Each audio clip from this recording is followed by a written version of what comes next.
Mr. Chairman, thank you. Thank you to you and the ranking member for conducting this hearing. Thank you for the opportunity you gave Senator Blumenthal and I to have a hearing February the 11th related to this topic of NIL. And now in this hearing, perhaps more broadly, just the care and well-being of student athletes.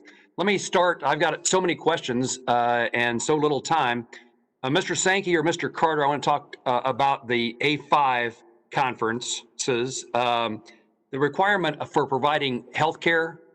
It's my understanding that among the reforms that came about, I think in 2015, there's a requirement that A5 schools must provide medical care to former student athletes for at least 2 years after graduation. Under this requirement, what kind of care, what kind of costs are covered? And what's the magic number about 2 years? Is there any suggestion or belief that it should last longer than that? I don't know the exact expenditure, so I'll allow Keith to share a perspective from a campus. You're correct that we did at the Autonomy 5 level adopt that legislation.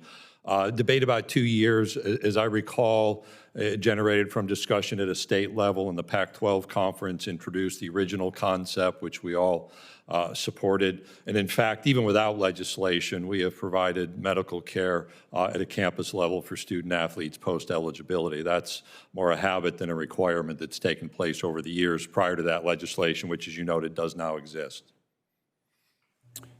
Yes, and does that cover all student athletes?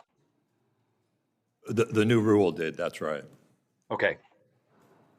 Anything further on that? I'll just piggyback on that just briefly. Obviously for us, we're here to talk about student athletes, and I think for this particular issue, it's the right thing to do. And I think for us, we're going to make sure that our student athletes are healthy. We want to make sure that we talk to them in the recruiting process about how this is a family and we want to take care of you and the things that you need to get done.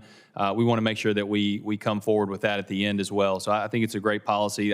With Commissioner Sankey, I'm not exactly sure on why the 2 years was a part of the policy, but certainly we want to take care of our student athletes.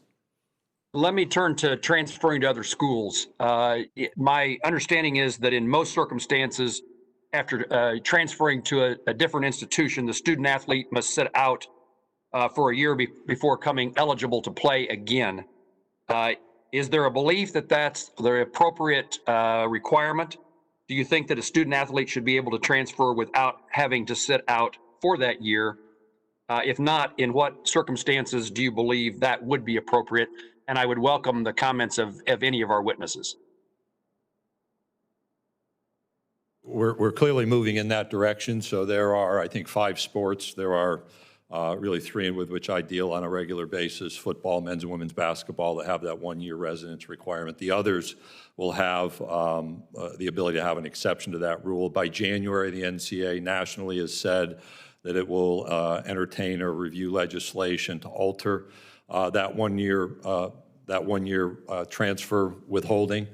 We have just removed a set of restrictions on communication to free up communication, destination, and financial aid once you transfer. I think that was a good first step. This next consideration needs to consider issues like academics. I think that's an important part of the transfer world. I also believe the team to which an individual is transferring, and those student athletes have to be considered, and how you prepare a team and collect a team. But I've certainly indicated openness to the change that you've identified, which is the removal of that residence requirement. But I think there are some considerations that need to be introduced rapidly so that we can solve this problem sooner rather than later. I have several other questions, but I welcome anybody else who has a quick comment on this one. Who wants to volunteer? Don't encourage them, Mr. Chairman. Okay. I want to ask about scholarships. What's the most common reason that a student athlete's scholarship is revoked? And are there circumstances in which, if you told us why an athlete's scholarship was revoked, that we would find that objectionable? Are they always revoked for what would seem to the average American, to us on this committee, which may not be the same thing as average Americans? Let me go back to average Americans. Would they find it objectionable for the way that student athletes are treated in regard to maintaining their scholarships and the circumstances in which they might be revoked?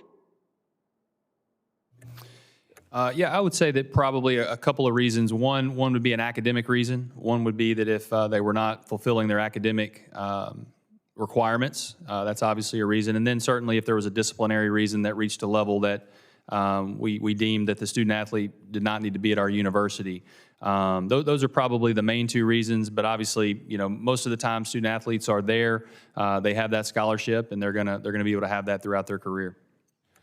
Senator, I think that most Americans would be surprised at the circumstances under which student athletes keep their scholarship, that it's not something that play on the field has removed from them, and that we bring them and support them through their educations routinely. Thank you for that answer. Thank you, Mr. Chairman.